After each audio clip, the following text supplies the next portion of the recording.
Today's devotional is entitled, Where is Your Confidence Found?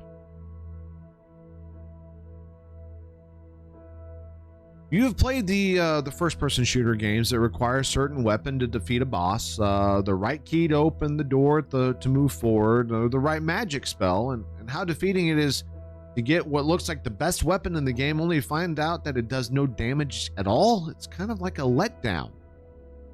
Or even for worse, that really cool weapon or spellcaster or whatever it might be, wand, looks so cool, but it's just completely for show and completely useless, and you wasted your entire time. See, the right weapon does exactly what it's supposed to do. Many times we think we need the biggest weapon or the shiniest or the sharpest. It has been said to not bring a knife to a gunfight, or that the pen is mightier than the sword. The right tool always works best.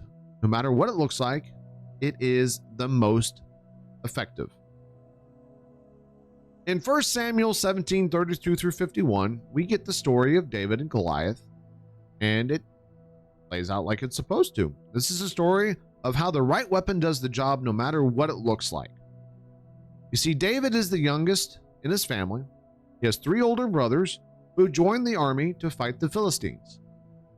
As David is the youngest, he has to take care of the sheep and do jobs for Saul. David's father sends him to the front lines to deliver food to his brothers and to bring back a letter telling Jesse that his sons are all right.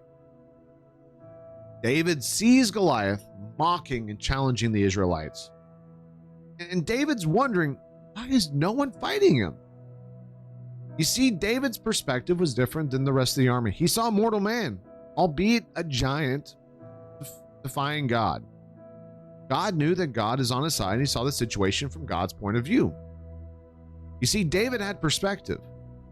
Where the army saw a giant of a man, a hulking 10-foot man that could probably crush anyone in their path, David just saw a man defying God.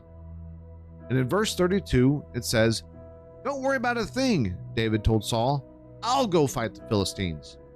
"Don't be ridiculous," Saul replied. "There's no way you can go against this Philistine. You are only a boy, and he has been in the army since he was a boy." You see, David responds with situations in life when he had to overcome odds that seemed bigger than him. David saw that the Lord was with him, and so Saul finally gives in and gives David his own armor. This armor is too heavy, too bulky for David to do what he knew what to do.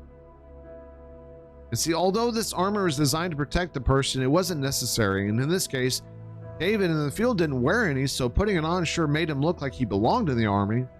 But by wearing it, not only would he have put his faith and trust in himself, but he would have also been pleasing man instead of God. And see, in verse 39 says, David put it on, strapped the sword over it, and took a step or two to see what it was like, for he'd never worn such things before.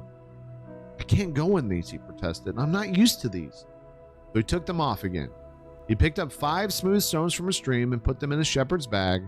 Then, armed only with his shepherd's staff and sling, he started across to fight Goliath. Now imagine this. Goliath sees this. He starts getting really mad, thinking the Israelites are wasting his time, because see, he's been out for 40 days just taunting and challenging and making fun of the Israelites. He calls David a dog, curses David. And David's response is in verse 45. David shouted in reply, "You come to me with the sword, spear, and javelin, but I come to you in the name of the Lord Almighty, the God of the armies of Israel, who you have defied. Today the Lord will conquer you, and I will kill you and cut off your head." What boldness, what courageousness did David have here? Think about it. David is a young man, a boy. Goliath, a seasoned warrior who towered above everybody. Goliath had all the confidence in himself that this boy would not defeat him. But what Goliath failed to think about was that David had his confidence somewhere else.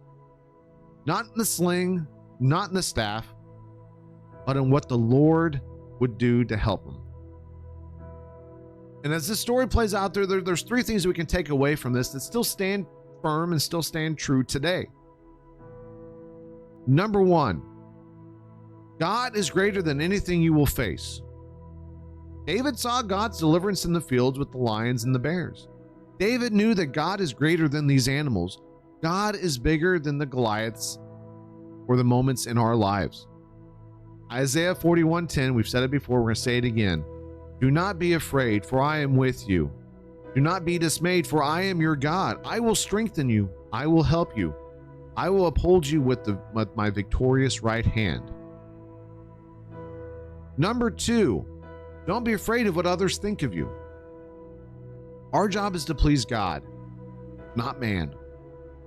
David didn't get discouraged when his brothers looked down upon him, because his self-worth didn't come from his job or the situations in his life, and neither do ours. They come from God. They come from the Lord. He gives us worth. He gives us confidence and value. See, we're made in God's own image. Genesis 1:27 says, so God created people in his own image. God patterned them after himself. Male and female, he created them. Number three, take initiative. Step out in faith and be bold. We as Christians have to step out in faith to do what is expected, even when it's hard to do. Being bold for Christ will help others around you also step out. And see, Joshua 1:9 says, I command you, be strong and courageous. Do not be afraid or discouraged, for the Lord your God is with you wherever you go. Wherever you go, not just to the store, not to the business, not to your home. Everywhere you go, the Lord your God is with you. So guys, as we tackle the Goliath moments in our life, we can put our faith and confidence in ourselves and fall short every single time. Every single time you believe in yourself only, that you use your own strength, you're going to fail. If we put our faith and confidence in the Lord, you're not going to fail, because he's there helping you fight. And he's there helping you throughout every situation in your life. Whatever season you are in your life, God is there with you. That is our devotional for today. Where is your confidence found?